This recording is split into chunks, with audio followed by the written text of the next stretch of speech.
दोस्तों, welcome back to my channel Renu study 99। दोस्तों, Renu study 99 के यूट्यूब चैनल पे आप सभी का स्वागत है। दोस्तों, आज की वीडियो में हम भाषा की परिभाषा भारतीय तथा पाश्चात्य विद्वानों के मतानुसार देखेंगे। हम देखेंगे कि भारतीय और पाश्चात्य विद्वानों ने भाषा की परिभाषा के बारे में अपना विचार क्या व्यक्त किया है। तो चलिए शुरू करते हैं इसी के साथ आज की वीडियो और देख लेते हैं हम भारतीय तथा पाश्चात्य विद्वानों के मतानुसार भाषा की परिभाषा। तो सबसे पहले हम जान लेते हैं कि भाषा। तो भाषा शब्द संस्कृत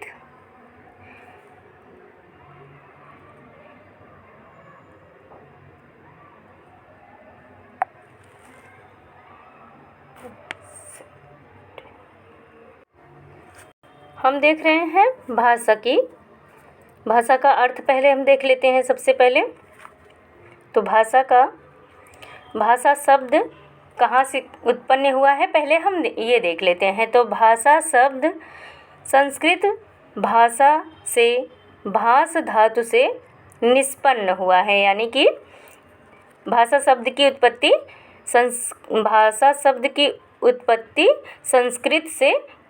संस्कृत की भाष धातु से हुई है, जिसका अर्थ है भाष या व्यक्त्याम वाची अर्थात व्यक्तवाणी।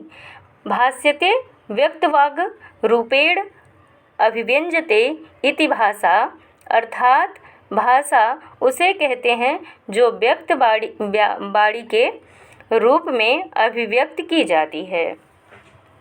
तो भाषा शब्द की उत्पत्ति कैसी हुई है? संस्कृत के भाष धातु से हुई है, जिसका अर्थ होता है भाषा उसे कहते हैं जो व्यक्तवाणी के रूप में अभिव्यक्त की जाती है, जो व्यक्त किया जाता है, और उसी को क्या कहते हैं? भाषा कहते हैं, जिसका अर्थ हमने देख लिया है। आगे हम देखते हैं। सबसे पहले हम देख लेते हैं भारतीय तथा पाश्चात्य विद्वानों ने भाषा की परिभाषा किस ढंग से दी है। तो सबसे पहले हम देख लेते हैं भारतीय विद्वानों के अनुसार भाषा की परिभाषा क्या होती है। तो यहाँ पे ये पतंजलि जी कहते हैं कि व्यक्ता वाची वर्णा ऐसा त इमे व्यक्तवाचः, अर्थात जो वाणी वर्णों में व्यक्त हो उसे भाषा कहते हैं। तो पतंजलि जी का ये वाक्य है। ये सब प्रश्न हमेशा एग्जाम में बनते हैं कि ये मतलब जो है ये लाइनें दे देगा, जो इनके विचार हैं। जैसे ये दिया है ना, व्यक्ता वाची वर्णा ऐसा त इमे व्यक्तवाचः, अर्थात जो वाणी वर्णों में व्यक्त हो उसे भाषा कहते हैं। तो ये किसके द्वारा कहा गया है? एग्जाम में क्वेश्चन ऐसे बनता है। ये पूरा का पूरा वाक्य दे देगा और उसमें पूछेगा कि ये किसके द्वारा कहा गया है। तो ये कथन किसका है? तो ये कथन किसका है? पतंजलि का है। आगे हम देखते हैं कामता प्रसाद गुरु क्या कहते हैं भाषा के बारे में। तो कामता प्रसाद गुरु ने भाषा की परिभाषा देते हुए कहा है कि भाषा वह साधन है जिसके द्वारा मनुष्य अपने विचार दूसरों पर भली भांति प्रकट कर सकता है। क्या कर सकता है मनुष्य? भाषा वह साधन है जिसके द्वारा मनुष्य अपने विचार दूसरों पर भली भांति प्रकट कर सकता है, और दूसरों के विचार आप स्पष्टतया समझ सकते हैं। अर्थात भाषा का माध्यम इनके द्वारा वही कहे हैं कि भाषा वह साधन है, वह माध्यम है जिसके द्वारा मनुष्य अपने विचारों का आदान प्रदान भली भांति से कर सकता है। तो ये वाक्य दे देगा और पूछ लेगा कि ये किसका कथन है। तो याद रखिए कि भाषा वह साधन है जिसके द्वारा मनुष्य अपने विचार दूसरों पर भली भांति प्रकट कर सकता है, और दूसरों के विचार आप अस्पष्टतया समझ सकते हैं, उसी को क्या कहते हैं, भाषा कहते हैं। ये किसका कथन है, कामता प्रसाद गुरु का कथन है। आगे हम देख लेते हैं, अगला कथन है डॉक्टर श्याम सुंदर दास जी का है। तो डॉक्टर श्याम सुंदर दास जी भाषा के बारे में कहते हैं कि मनुष्य और मनुष्य के बीच वस्तुओं के विषय में अपनी इच्छा और मति का आदान प्रदान करने के लिए व्यक्त ध्वनि संकेतों का जो व्यवहार होता है उसे भाषा कहते हैं। यह कथन किसका है, डॉक्टर श्याम सुंदर जी का है। हम इन चीज़ों को रट के तो सारी चीज़ें याद नहीं होंगी, पर समझने से इजी हो जाएंगी। जैसे हम देख रहे हैं कि यहाँ पे दिया है कि भाषा वह साधन है जिसके द्वारा मनुष्य अपने विचारों को दूसरे पर भली भांति प्रकट कर सकता है और दूसरे के विचार स्पष्टतया समझ सकता है। तो जो नॉर्मल सी परिभाषा दी गई है ये कामता प्रसाद गुरु जी की है, जो लगभग हमेशा हम लोग भी ये सबको समझाते हैं कि भाषा का मुख्य ये कामता प्रसाद गुरु जी का जो है ये वाला लगभग हम सबको ये पता है, याद रहता है। ये किसका है, कामता प्रसाद गुरु जी का। और जो ये तीसरा नंबर है, मनुष्य और मनुष्य के बीच वस्तुओं, देखिए यहाँ पे एक की पॉइंट है वस्तुओं के विषय में, वहाँ पे मनुष्य का था, यहाँ पे वस्तुओं के विषय में अपनी इच्छा और मति, ये सब की पॉइंट्स हैं। तो इससे हमें की पॉइंट ये याद रखना है कि इच्छा, मति, वस्तु ये किसकी परिभाषा में है, डॉक्टर श्याम सुंदर दास जी की परिभाषा में है। तो उसमें से हम कुछ कीवर्ड को याद रखते हैं क्योंकि सारी की सारी चीज़ें लगभग सबकी समान होती हैं। तो उसमें से कुछ कीवर्ड्स हम ढूंढते हैं जो हमें वो पहचानने में मदद करती है कि किसके द्वारा कौन सी परिभाषा दी गई है। तो इसमें तो जिसके द्वारा मनुष्य अपने विचारों को भली भांति प्रकट करता है, यहाँ कामता प्रसाद गुरु जी हो गए।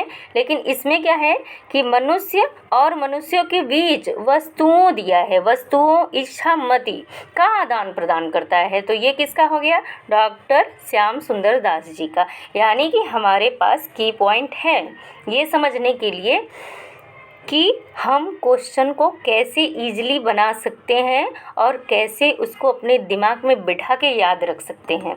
तो प्रश्न बहुत हार्ड नहीं होता, उसको इजी कैसे आप बना सकते हो वो मायने रखता है। अगला हम देख लेते हैं, परिभाषा नंबर 4 है भाषा मनुष्यों की चेष्टा। अब देखिए इसमें क्या दे दिया, भाषा मनुष्यों की चेष्टा। चेष्टा क्या हो गया, कीवर्ड्स हो गया। किसके लिए हो गया, ये डॉक्टर मंगलदेव शास्त्री जी का कथन है। तो हमें याद रखने वाली बात यह है कि डॉक्टर मंगलदेव शास्त्री जी जो भाषा के लिए अपने विचार को प्रकट किए हैं, तो उनकी परिभाषा में क्या है, चेष्टा है, चेष्टा है की पॉइंट, व्यापार है की पॉइंट और शरीरावयव। शरीरावयव क्या है, ये सब की पॉइंट्स हैं। तो कुछ की पॉइंट्स अपने दिमाग में बिठा लेना है कि डॉक्टर मंगलदेव शास्त्री जी की परिभाषा में भाषा मनुष्यों की उस चेष्टा या व्यापार को कहते हैं। भाषा की परिभाषा में उन्होंने चेष्टा को और व्यापार को, उच्चारण उपयोगी शरीरावयव को, ये सब की पॉइंट्स हैं। तो चेष्टा, व्यापार, शरीरावयव ये किसकी परिभाषा में आता है, डॉक्टर मंगलदेव शास्त्री जी की परिभाषा में आता है। तो हमें ऐसे ही याद रखना है, तब ये याद हो पाएगा, क्योंकि ये जो वर्ड्स हैं इन परिभाषाओं के कीवर्ड्स हैं। तो इनको ध्यान में रखते हुए हमें इनकी परिभाषाओं को कई बार पढ़ लेना है, जिससे कि हमें ये याद हो जाए। और एक बार आप कीवर्ड को देखकर पढ़ेंगे तो आपके दिमाग में ये फिट हो जाएगा कि ये परिभाषा किसकी है। तो भाषा मनुष्यों की उस चेष्टा या व्यापार को कहते हैं जिससे मनुष्य अपने उच्चारणोपयोगी शरीरावयव से उच्चारण किए गए वर्णात्मक या व्यक्त शब्दों द्वारा अपने विचारों को प्रकट करते हैं। ये कथन किसका है, डॉक्टर मंगलदेव शास्त्री जी का यह कथन है। आगे हम देख लेते हैं, परिभाषा नंबर 5 है जिन ध्वनि चिन्हों द्वारा मनुष्य परस्पर विचार विनिमय। यहाँ पे देख लीजिए कीवर्ड क्या है, बाबूराम सक्सेना जी का यह कथन है और इनके कथन में विराम विचार विनिमय करता है। वो क्या करता है? मनुष्य परस्पर विचार विनिमय करता है। इनकी परिभाषा का कीवर्ड्स है विचार विनिमय। देखिए, सबकी परिभाषाओं में कुछ वर्ड्स ऐसे होंगे जो एकदम अलग होंगे, तो उन्हीं अलग वर्डों को हमको याद रखना है, शब्दों को, उन अलग शब्दों को, ताकि हमें ये याद रहे कि ये किसकी परिभाषा है। तो आपको इस प्रश्नों को इजी कैसे बनाना है वो लेके चलना है। बहुत सारा दिमाग में बोझ क्रिएट करेंगे तो आपको वो चीज़ें दिमाग से निकल जाएंगी। आप एक बार परिभाषा, 4 बार परिभाषा पढ़ेंगे पर आपको लगेगा कि सब तो सेम ही है, पर आपको थोड़ा सा अपना बुद्धि का प्रयोग करते हुए उन प्रश्नों को पढ़ना है, उन परिभाषाओं को पढ़ना है, ताकि आपके दिमाग में ये चीज़ें, कुछ जो वर्ड्स हैं वो फिट हो जाएं। तो इसमें है, जिन ध्वनि चिन्हों द्वारा मनुष्य परस्पर विचार विनिमय करता है उनको समष्टि रूप से भाषा कहते हैं। उनको क्या कहते हैं? समष्टि रूप से भाषा कहते हैं। यह कथन किसका है?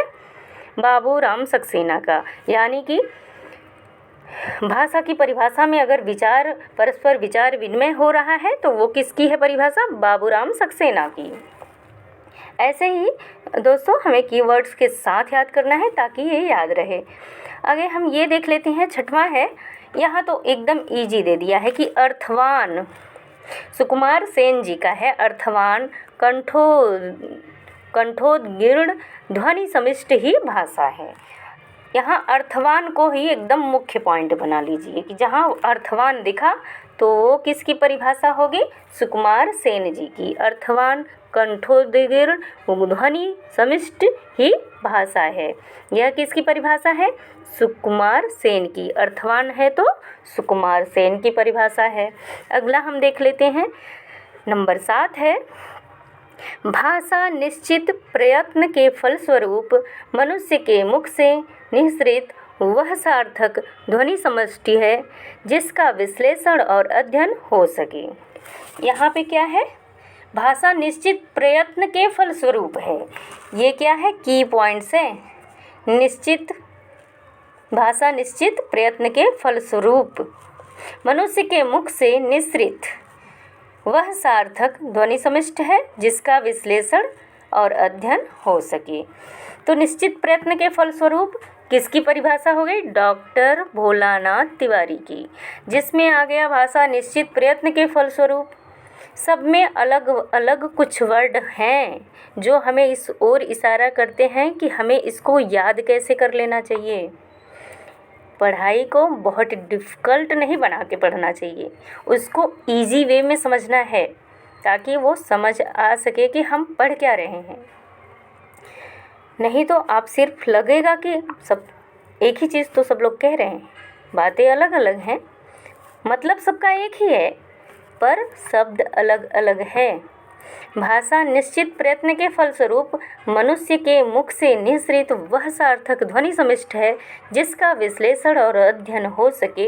यह कथन है डॉक्टर भोलानाथ तिवारी का। और ये सभी मैं इसलिए बता रही हूँ क्योंकि ये सभी प्रश्न बनते हैं, हमेशा बनते आए हैं। नेट जेआरएफ में बनते हैं, आपके केवीएस एनवीएस हिंदी का जो भी हो एग्ज़ाम हिंदी से संबंधित, उसमें ये सभी प्रश्न सम्मिलित होते हैं। इनमें से कोई 1-2 आ ही सकता है, इसलिए हमको इन परिभाषाओं को देख लेना चाहिए क्योंकि एक एक नंबर बहुत मायने रखता है। अगर हम एक एक टॉपिक को छोड़ते जाएंगे कठिन समझ के या फिर उसको इजी समझ के, तो आपका वो एक एक नंबर मिस होता जाएगा। कोई भी टॉपिक ना ही कठिन होता है ना ही सरल होता है, सब समान रूप से होते हैं, उसको सबको पढ़ना ज़रूरी होता है।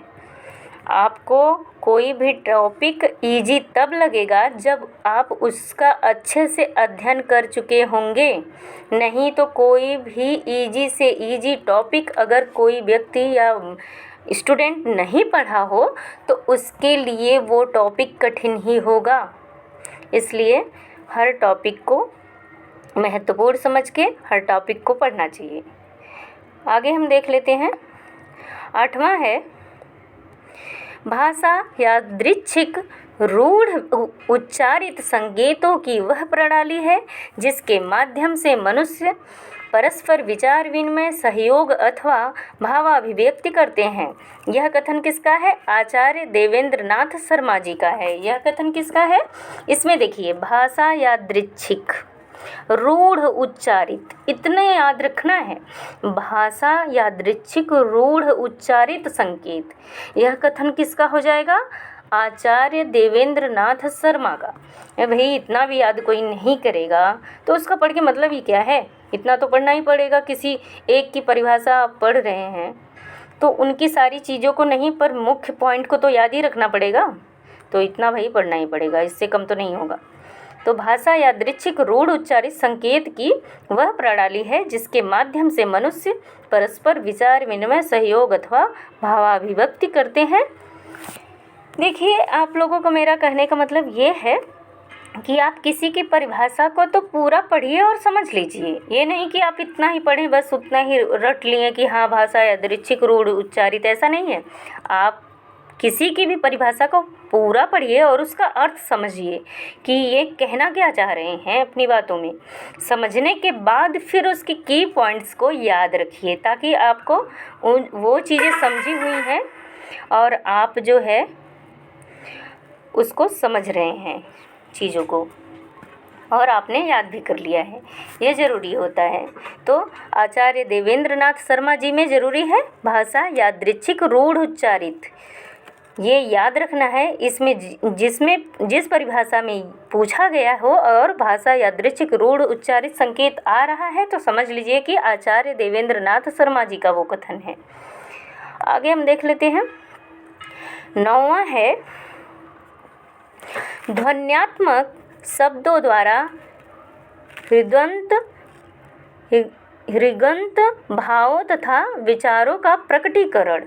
अब यहाँ पे ये देखिए हृगंत दिया है, किसी में नहीं दिया होगा। इन्हीं की परिभाषा में ये रहेगा डॉक्टर पांडुरंग दामोदर गुड़े जी के, इन्हीं के परिभाषा में ये ध्वन्यात्मक शब्दों द्वारा हृगत भाव और विचारों का प्रकटीकरण, ये डॉक्टर पांडुरंग दामोदर गुड़े जी का परिभाषा ये है। तो इनके में यही याद रखना है। आगे अब हमने भारतीय विद्वानों के जो मुख्य इम्पॉर्टेंट मत हैं वही हमने आपको इस क्लास में डिस्कस किए हैं। अब आगे हम देख लेते हैं पाश्चात्य विद्वानों के मत और उनके अनुसार भाषा की क्या परिभाषा है, ये हम आगे देख लेते हैं। तो चलिए देखते हैं पाश्चात्य विद्वानों ने भाषा की परिभाषा देते हुए क्या कहा है। तो यहाँ पे ये मैक्स मूलर जी का कथन है। उन्होंने भाषा के बारे में कहा है कि भाषा और कुछ नहीं है, केवल मानव की चतुर्बुद्धि। यहाँ पे देख लीजिए, ये जो चतुर्बुद्धि लिखा हुआ है, बस इतना ही इनका की पॉइंट है।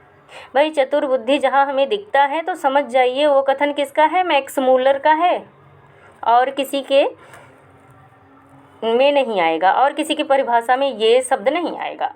यही की पॉइंट्स है। आप इतने 10 लाइनों को समझिए, इनकी बातों को, ये कह क्या रहे हैं, पर उनकी की पॉइंट याद रखना है ताकि हमारा जो बुद्धि प्रयोग है बराबर हो सके और समय कम लगे हमें याद करने में। तो मैक्स मूलर जी कहते हैं कि भाषा और कुछ नहीं है, केवल मानव की चतुर्बुद्धि द्वारा आविष्कृत एक दूसरों पर ऐसा उपाय है जिसकी मदद से हम अपने विचार सरलता और तत्परता से प्रकट कर सकते हैं और चाहते हैं कि इसकी व्याख्या प्रकृति की उपज के रूप में नहीं बल्कि मनुष्यकृत पदार्थ के रूप में करना उचित है। तो ये कथन किसका है? मैक्स मूलर का। तो यही चतुर्बुद्धि देखिए और समझ जाइए कि ये कथन मैक्स मूलर का है। देखिए ऑप्शन में या तो दे देगा, ये भाषा की परिभाषा दे देगा आपसे, वो पूछ लेगा कि ये किसका कथन है, या तो ये जो पाश्चात्य विद्वान में से हैं ये मैक्स मूलर जी का नाम दे देगा और ये ऑप्शन में ये परिभाषा दे देगा। दो तरह से इसमें क्वेश्चन बन सकता है। तो आपको बस पता होना चाहिए कि भाई किस में क्या है। की पॉइंट्स इनके में यही है मैक्स मूलर जी में, चतुर्बुद्धि जिसमें है मैक्स मूलर जी का वो कथन है भाषा की परिभाषा के रूप में। आगे हम देख लेते हैं। नंबर 2 है पाश्चात्य विद्वान के अनुसार हेनरी स्वीट जी कहते हैं कि ध्वन्यात्मक शब्दों द्वारा विचारों का प्रकटीकरण, इसमें प्रकटीकरण है ध्वन्यात्मक शब्दों द्वारा विचारों का। ये छोटी सी परिभाषा है तो आप पूरा याद रखिए। ध्वन्यात्मक शब्दों द्वारा विचारों का प्रकटीकरण क्या है? जिसमें विचारों का प्रकटीकरण हो वो भाषा ही है। तो वो किसका कथन है? हेनरी स्वीट जी। ध्वन्यात्मक शब्दों द्वारा विचारों का प्रकटीकरण ही भाषा है, यह कथन किसका है? हेनरी स्वीट जी का है। आगे हम देख लेते हैं क्रोचे जी क्या कहते हैं भाषा की परिभाषा देते हुए। तो क्रोचे जी कहते हैं कि भाषा उस स्पष्ट, सीमित तथा सुसंगठित ध्वनि को कहते हैं। इनका देखिए यही है, सीमित तथा सुसंगठित। भाषा उस स्पष्ट, सीमित तथा सुसंगठित ध्वनि को कहते हैं जो अभिव्यंजना के लिए नियुक्त की जाती है। तो सीमित, सुसंगठित और अभिव्यंजना जिसकी परिभाषा में हो वो क्रोचे की है। सीमित तथा सुसंगठित और अभिव्यंजना जिसकी परिभाषा में है वह परिभाषा भाषा के लिए क्रोचे की है। तो भाषा कहते हैं क्रोचे, भाषा उस स्पष्ट, सीमित तथा सुसंगठित ध्वनि को कहते हैं जो अभिव्यंजना के लिए नियुक्त की जाती है। आशा करती हूँ कि आप सभी को मेरा ये पढ़ाया हुआ समझ में आ रहा होगा। और मैं चौथे नंबर की बात कर रही हूँ। भाषा एक प्रकार का चिह्न है। चिह्न से तात्पर्य उन प्रतीकों से है जिसके द्वारा मनुष्य अपना विचार दूसरों पर प्रकट करता है। या प्रतीक भी कई प्रकार के होते हैं।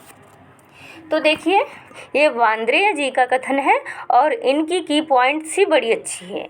इनकी है जैसे नेत्र ग्राह्य और श्रोत ग्राह्य एवं स्पर्श ग्राह्य। वस्तुतः भाषा की दृष्टि से श्रोत ग्राह्य प्रतीक है, सर्वश्रेष्ठ है। यही कथन इनका है। तो इनका भी बहुत ही इजली याद हो जाएगा कि नेत्र ग्राह्य, श्रोत ग्राह्य एवं स्पर्श ग्राह्य जिसमें दिया हो वह कथन किसका है? वांद्रेय जी का है। या तो अगर इतना ही अगर देता है एग्जाम में, इतना जैसे नहीं देता, उदाहरण नहीं देता है, तो इनका ये ध्यान रखना है कि प्रतीक जो है, प्रतीक, भाषा एक प्रकार का चिन्ह है और क्या है? प्रतीक है।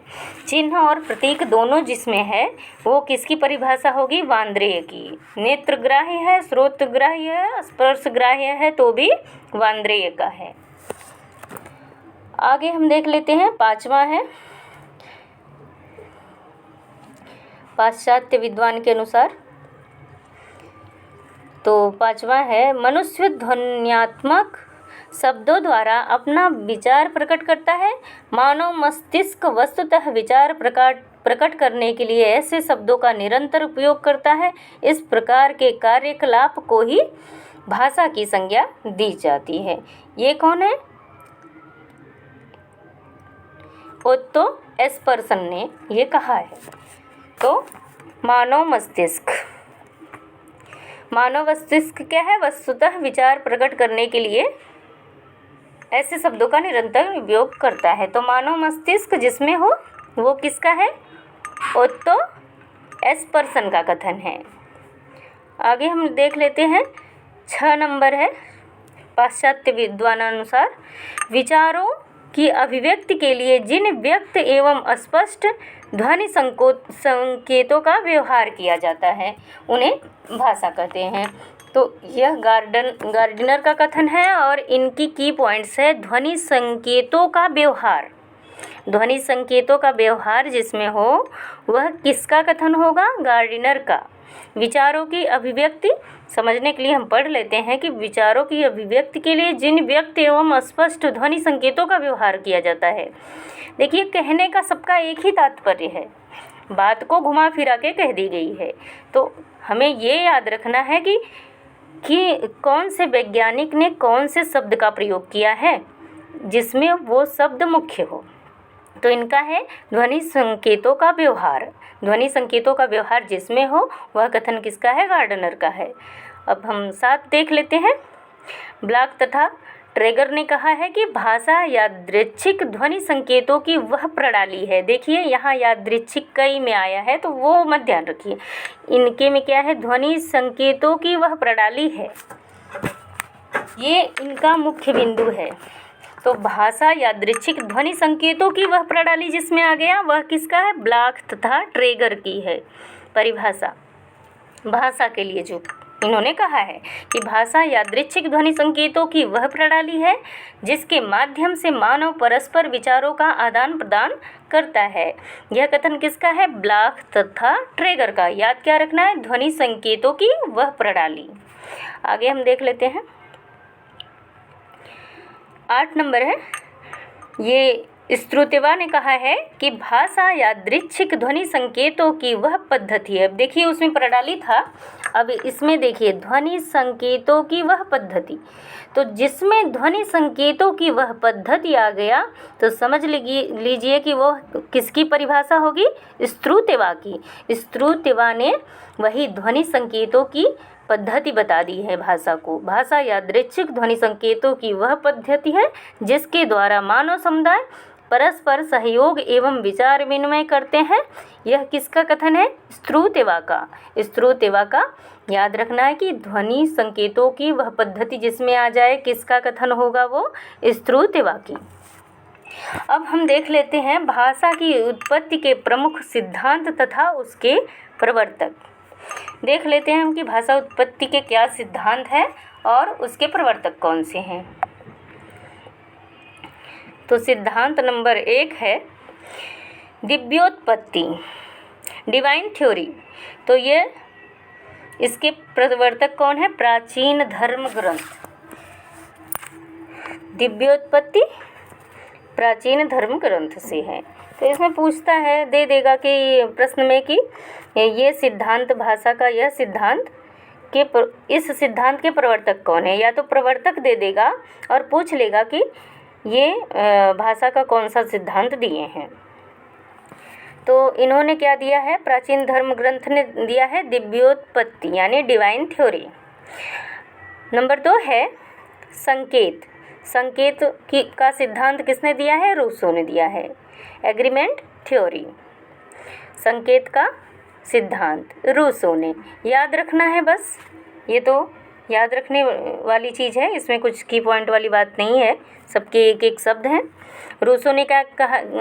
सिद्धांत क्या दिया है? संकेत का, भाषा के लिए। अगला है रणन, डिंग डोंग थ्योरी। रणन जो है प्लेटो, हेस एवं मैक्स मूलर, इन तीनों ने रणन थ्योरी दी है भाषा के लिए, डिंग डोंग थ्योरी। तो भाषा उत्पत्ति के सिद्धांत दिए हैं इन्होंने। अगला हम नंबर 4 देख ले रहे हैं इंगित। इंगित थ्योरी किसने दी है? डॉक्टर राय ने। डॉक्टर राय ने क्या कहा है? Gestalt theory. इंगित थ्योरी किसने दी है? डॉक्टर राय ने। ये याद करने वाली चीज़ है कि डॉक्टर राय ने कौन सी थ्योरी दी है? इंगित। इंगित किसकी थ्योरी है? डॉक्टर राय की थ्योरी है। नंबर 5 देख लेते हैं धातु। धातु थ्योरी किसने दिया है? रूट थ्योरी हेज और मैक्स मूलर ने दिया है। किसने दिया है? हेज और मैक्स मूलर ने। कौन सी थ्योरी दिया है हेज और मैक्स मूलर ने? धातु की, रूट थ्योरी। और नंबर 6 है श्रम ध्वनि, भाषा सिद्धांत का।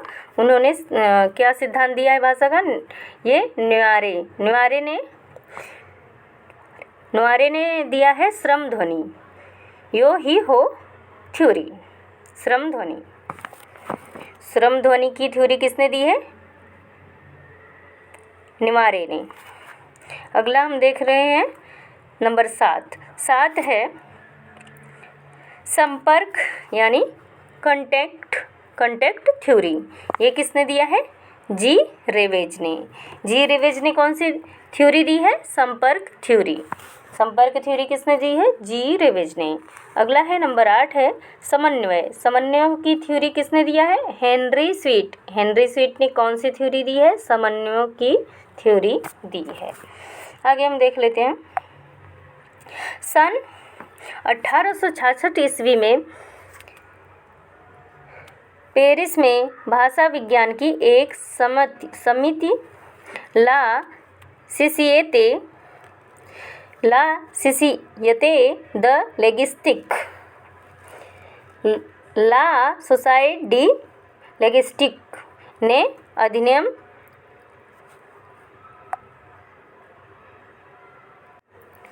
अपने अधिनियम में निर्देश दिया है कि भाषा की उत्पत्ति और विश्व भाषा निर्माण इन दोनों विषयों पर विचार नहीं किया जाएगा। इन्होंने क्या कहा है कि भाषा की उत्पत्ति और विश्व भाषा निर्माण इन दोनों विषयों पर विचार नहीं किया जाएगा। कभी कभी ये प्रश्न पूछ लेता है। तो दोस्तों, आज की फ्रेंड्स वीडियो में बस इतना ही। और आपको वीडियो अच्छी लगी हो तो please like, share and subscribe my channel Renu study 99। Bye bye friends, thank you for watching this video.